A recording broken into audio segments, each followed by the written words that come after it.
Déco dans le présent pour mieux construire l'avenir. La chronique d'Interentreprise avec Francette Florimond. Bonjour, j'espère que vous allez bien.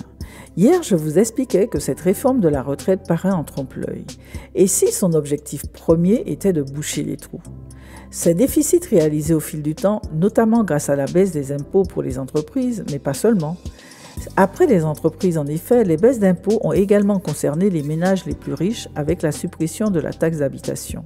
Ces allègements couplés aux dépenses Covid, la France a donc creusé son déficit qui s'établit aujourd'hui à 171 milliards d'euros.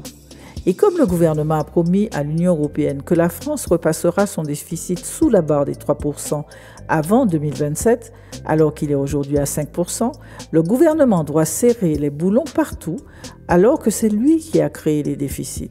Sa stratégie est donc d'un côté la baisse des prélèvements obligatoires et de l'autre la baisse des sommes versées sur le système des retraites et aux demandeurs d'emploi. Seconde question, avec cette réforme, qui verra sa situation changer ? Ce seront en premier lieu les personnes qui auront commencé à travailler tôt, comme les ouvriers et les employés, celles qui auront des carrières longues. Elles devront travailler entre 6 et 12 mois de plus. De leur côté, les personnes ayant effectué des travaux pénibles vont, elles, travailler jusqu'à 2 ans de plus. Quant aux femmes, qui ont le plus souvent des carrières hachées, notamment lorsqu'elles ont élevé des enfants, alors qu'elles auraient pu partir à 62 ans à taux plein, avec cette réforme, elles devront travailler jusqu'à 64 ans.